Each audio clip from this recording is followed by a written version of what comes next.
नमस्कार साथियों।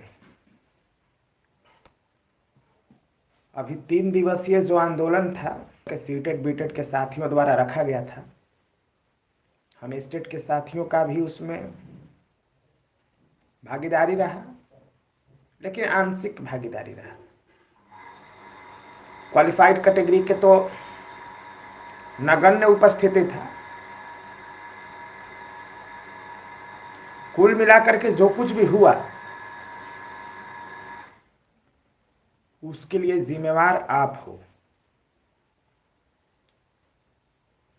सरकार ने 12 मार्च 2021 को रिजल्ट निकाला। 80,402 अभ्यर्थियों की रिजल्ट घोषित की, फिर मेरिट और नॉट मेरिट में बांट दिया। इसको समझने में हम लोगों को 1 साल लग गया। ये मेरिट और नॉट मेरिट को बांटने का जो षड्यंत्र था सरकार का, बस इसलिए था कि आपस में उलझ जाए और मामला किसी भी तरह बहाली और नियुक्ति तक ना पहुंच पाए। ये सरकार का एक सुनियोजित षड्यंत्र था। हमने पहले ही कहा है कि नियुक्ति का जो नियमावली था लगभग बन चुका है। अब मैं इस पर कुछ बोलना नहीं चाहता कि आप मुझ पर संदेह और संशय करें, लेकिन नियुक्ति का नियमावली लगभग बन चुका है। इस पर कुछ ज्यादा करने की जरूरत नहीं है। अब सबसे महत्वपूर्ण बात यह है, जो हम दोनों कैटेगरी के साथी हैं, कुछ मुद्दों पर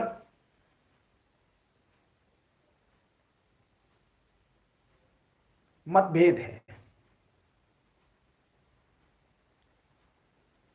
कुछ साथी कहते हैं ये विचार अच्छा है, कुछ साथी कहते हैं ये विचार अच्छा है।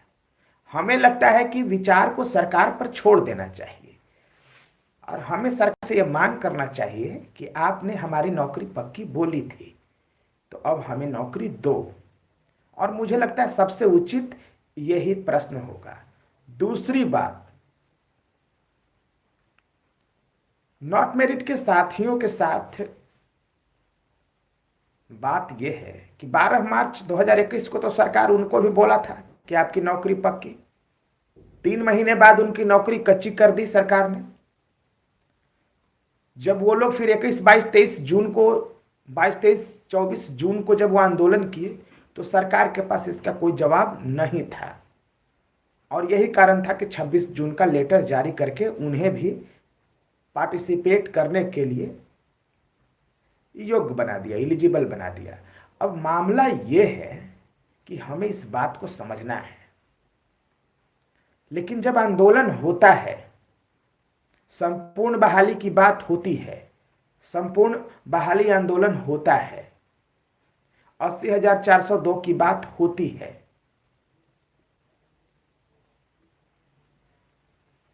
तो आप आओगे तब ना यार।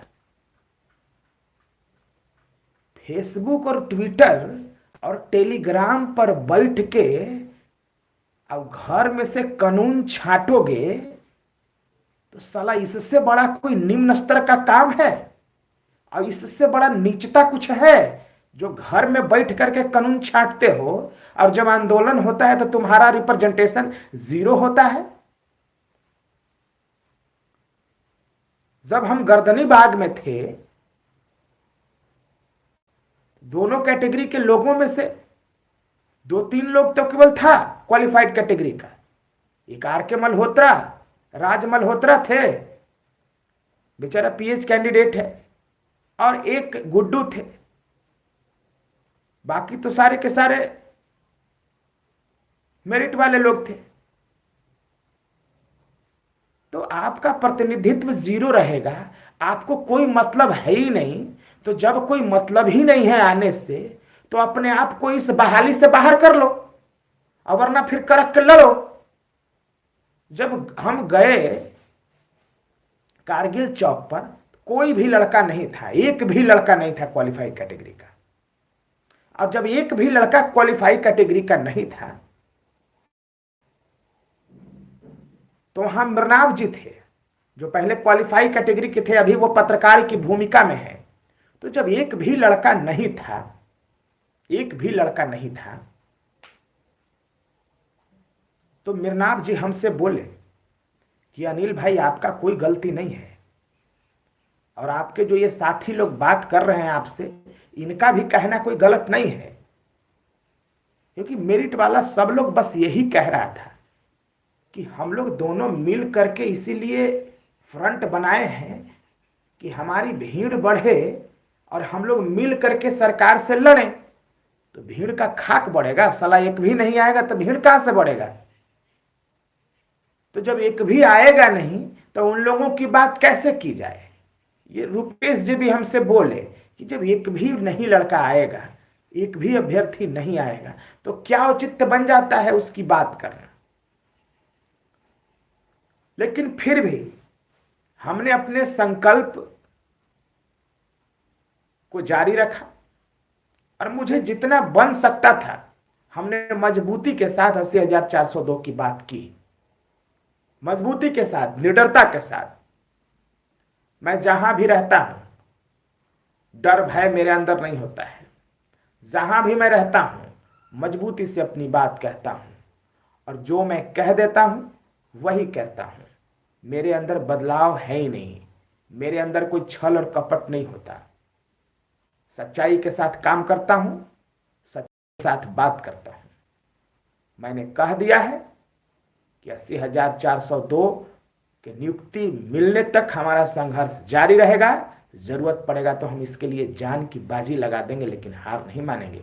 और हम ये करेंगे, लेकिन ये कब करेंगे? जब आप हमें साथ देंगे, आप हमारा साथ देंगे, आप हमारे साथ कदम से कदम मिलाकर चलेंगे, आप हमारे साथ कदम से कदम मिलाकर लड़ेंगे, तब ना भाई। घर में बैठ के कानून छाटोगे और फेसबुक या यूट्यूब या पहलवान को समर्थन करोगे तो कैसे काम चलेगा बताओ। तो इस बात को समझना है। तो बस यही मेरा विचार था। और एक बात और है, एगो न्यूज़ दे रहा हूं कि अगर कोई नालंदा और नवादा में छठा चरण में जो आवेदन किए हैं और जिनकी नियुक्ति नहीं हो पाई प्राइमरी में और मिडिल में, उनको वहाँ पे कुछ कई जगह नियुक्ति प्रक्रिया फिर से प्रारंभ हुआ है। तो आप हमसे बात करिए, संपर्क करिए, हम आपको सहयोग करेंगे। नवादा और नालंदा जिला के जो छठा चरण के प्राइमरी और मिडिल के अभ्यर्थी हैं वो लोग हमसे संपर्क करिएगा। तो अब हमारा उद्देश्य है कि एसएसटी में सीट बढ़वाना, संघर्ष करना, कंप्यूटर साइंस में भी अभी और सीट बढ़वाना है। तो इन्हीं सब विचारों के साथ हम विचार करेंगे बढ़िया से। और एक बात और ध्यान दीजिएगा कि नालंदा और नवादा ये दो जिला के अगर कोई भी अभ्यर्थी जो छठा चरण में आपने आवेदन किया था और आपकी नियुक्ति नहीं हो पाई, तो आप हमसे संपर्क करिए, हम आपको सहयोग करेंगे, आपको हम रास्ता बताएंगे। कहीं कई जगह बहाली प्रक्रिया प्रारंभ हुई है छठा चरण का, ये फरवरी और मार्च में हो रहा है। तो अगर कुछ होगा तो आप मुझे संपर्क करिएगा, हम आपको जितना होगा हर संभव मदद करेंगे। मेरा नंबर है, लिख लीजिए, 9015181136, 9015181136। तो ये मेरा नंबर है। कुल मिलाकर के यही है कि हम लोगों को अब रिक्ति बढ़ाने और संपूर्ण बहाली के लिए संघर्ष और आंदोलन करना है, और हम करेंगे। सभी से राय विचार ले रहे हैं, 1-2 दिन में कोई ठोस निर्णय लूँगा, और ठोस निर्णय लेकर के फिर हम आगे के जो कार्रवाई होगा उस पर हम विचार करेंगे। और प्रीतम जी का ये स्टेटमेंट है, यहाँ देख रहे हैं, लिखे हैं, कोई बात नहीं, आप लिखिए, लेकिन संघर्ष करोगे तब ना। घर में बैठ करके और चूड़ी पहन करके अब मुजरा करोगे तो उससे न सीट बढ़ेगा न तेरी बहाली होगी। कई लोग इतने निम्न स्तर और घटिया किस्म के इंसान हैं जो कभी सड़क पर और मैदान पर दिखता ही नहीं है, फेसबुक पर और व्हाट्सएप पर लगातार दिखता है। तो बहादुरी करने से सीट बढ़ेगा, बहादुरी से ये बहाली निकलेगी, और बहादुरी से नियमावली निकलेगी, और बहादुरी करने से नियुक्ति प्रक्रिया प्रारंभ होकर नियुक्ति पत्र मिलेगा। ये चूड़ी पहन के और झुमका पहन के और घर में बैठ के वो मोजरा करके और वीडियो बना के व्हाट्सएप पे डालने से नहीं होगा बेटा, ये बात याद कर लेना। तो कुल मिलाकर के यही है कि संघर्ष करो, जो तुम्हारा मन में है, तुम जो चाहते हो उसके लिए संघर्ष करो, लड़ो, जेल जाना है, हाजत में बंद होना है, वाटर कैनन झेलना है, तब ना कुछ फायदा होगा जी। खाली बैठल बैठल कानून छांटने से नियम बन जाएगा? तो इस बात को समझिए। संपूर्ण बहाली हमारा नारा होगा और हम इसके लिए काम करेंगे और फिर हम बताएंगे। कुल मिलाकर के यही है मेरा विचार कि नालंदा और नवादा में अगर कोई छठा चरण में बच गए हैं, जिनकी नियुक्ति नहीं हो पाई है, अगर आपने एप्लीकेशन दिया था तो आप हमसे संपर्क करिएगा, हम आपको बताएंगे आगे क्या करना है, शायद नियुक्ति हो जाए आपको। तो इन्हीं शब्दों के साथ मैं अपनी वाणी को विराम देता हूँ। जय हिंद साथियों।